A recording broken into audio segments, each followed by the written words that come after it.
All right, espresso.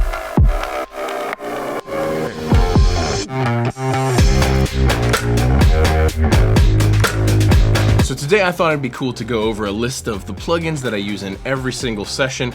You know, last year I worked on 185 songs and I'm well over 100 songs already for this year. So this is not a list of plugins that I really like.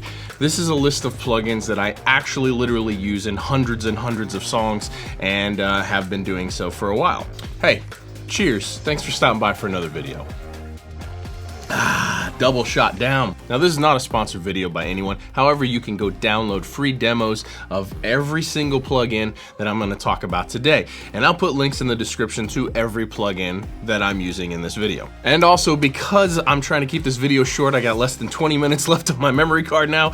And because there's free demos for every single one of these plugins, I'm not actually going to give sound samples in this video. So you go download them and check it out for yourself. Well, the material that I use it on is going to be different than what you use it on. So it's not even all that relevant to hear samples in this video. Plugin number one, the Brainworx SSL 4000E channel strip. This is my go-to EQ for just general mixing. If I'm just EQing a guitar or toms or background vocals or whatever, this is almost always the channel strip that I go for. I love it on literally everything. I don't use it on lead vocal or kick or snare or bass guitar because I have hardware for all of those things, but for just about anything else, this is my go-to EQ. The compressor in it sounds really good. I don't really use the gate all that much. The harmonic section sounds really good as well. You start cranking up that V gain and turning up the THD, and it's just a really great saturation as well, kind of subtle transparent saturation. Next on the list is the FabFilter Pro Q3. Now this is my go-to like transparent or surgical EQ. So this EQ does not actually have like a lot of character or a lot of personality,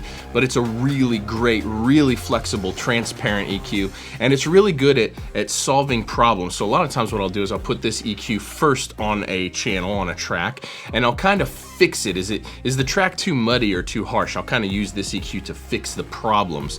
And then I'll use the SSL Brainworx EQ after that when I'm actually mixing. So use this to fix the problems, use the other one for character and for taste and to blend it around in the mix. I'll also use this EQ on my mix bus as the high pass sometimes, but this plugin is on every single mix no matter what. Next on the list is the FabFilter Pro MB. This is a multi-band compressor. And about a year ago, I started getting really attached to using a multi-band compressor as the last plugin on my vocal chain. And I really like this because it kind of helps keep the vocal under control as the singer goes throughout the range. So during low passages, I have it set where it kind of will control the mud in the vocal, and then during high passages, it'll control like the upper mids and the high end. So that makes sure that the vocal is clean and not muddy and also not harsh throughout the entire vocal range. It just makes the vocal sound a little bit more polished overall, and I really like this approach. I'll also use this on almost every vocal as the first plugin in the chain,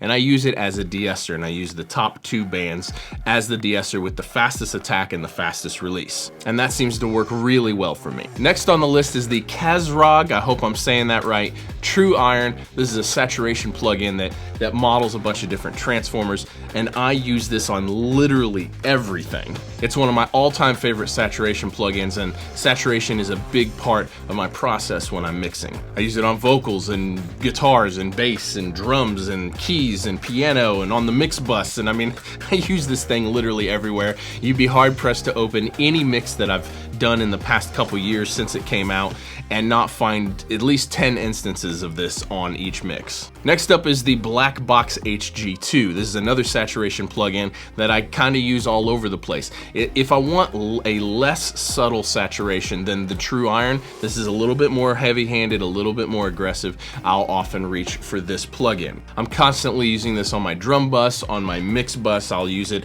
on bass guitar if I want a little bit more grindy bass guitar sound. And the air band on this is absolutely fantastic. So if I put this on my mix bus, that air band is wonderful to just add just a little bit of boost in the top end on the mix bus. Next up, this is a pair of compressors from Universal Audio. I'm including these together because they come together bundled. This is the UA 175 and 176. Now at this point, I genuinely think that the 176 from Universal Audio is my literal all-time favorite plug-in compressor. And that is a really big claim, but I literally use this on everything. I use the 176 on vocals and background vocals and piano and acoustic guitar and electric guitar and bass guitar, and I mean just on everything. And the 175 is a little bit more aggressive and a little bit more grabby than the 176 in my opinion, and so I actually really like this on bass guitar. I use the 175 a lot on bass guitar. Cannot say enough good things about these two plugins.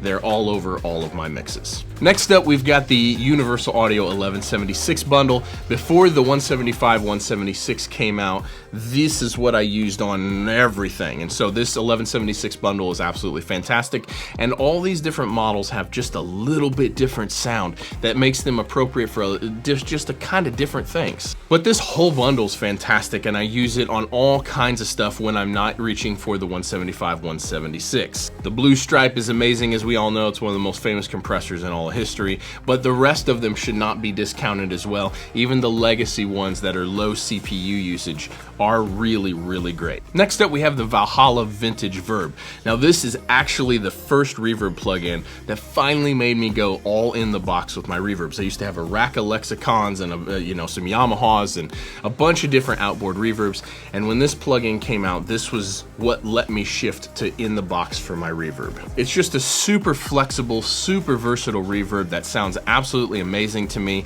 Bunch of different modes and a bunch of different presets and different colors. That's absolutely amazing. For just a general reverb, this is my first reach for go-to for in-the-box reverb, and I use it on every single mix. Next up is the Valhalla Room reverb, and this is absolutely stunning. This is my go-to snare reverb. I use this on every drum kit like since it came out. And while the Valhalla Vintage Verb does have a room mode with all the different colors, if you want to really dig in and sculpt a specific room sound, this is absolutely fantastic. I've used it to create fake drum room sounds, like drum room microphones, and I've used it for just about everything that is a room sound, and I cannot think of another plugin that is a better room plugin, a room reverb, than this one. Next up is the Valhalla Delay. Now by now I know you're thinking, wow, maybe this video is sponsored by Valhalla.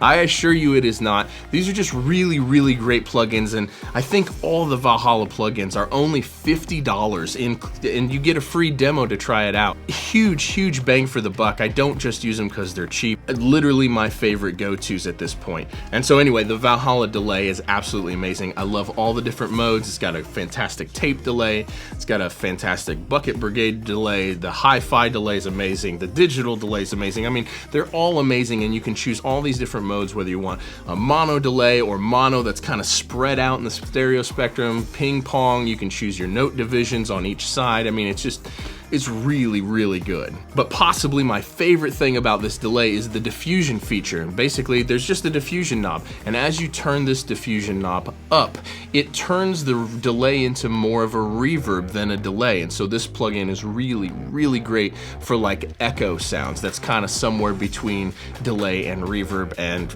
it's just amazing. I love it. Next after that is the Universal Audio Chandler Curvebender. Now, I hope to have a hardware version of one of these one day, but they're very, very expensive.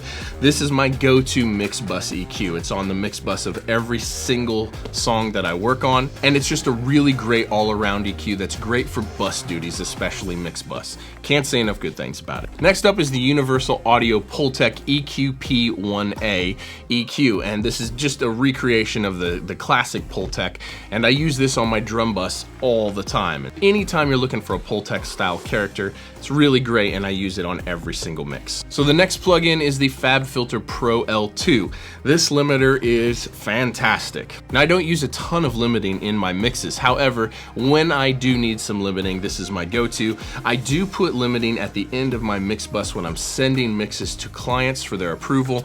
I really want the client to hear a mix that's close to at least the volume of a master, and it really helps them make better mix notes and judge what the mix is going to sound like. And so I use this on every mix that I send to clients, and this is my go-to limiter for mastering as well. One of my favorite things about this limiter is the oversample feature. You can run this at 32 times oversampled, and that really helps you get a really transparent sounding limiter. It's fantastic. I absolutely love it. Coming up soon, I'm gonna be doing a video on intro to outboard gear, where we're gonna talk about all kinds of outboard gear, what outboard gear you should consider picking up, and then how to integrate it into your workflow and into your mixes, how to hook it up. It's gonna be a really cool video, so make sure you guys subscribe and hit the bell next to it. Give me a thumbs up, drop a comment for the algorithm to help the channel out. It means the world to me.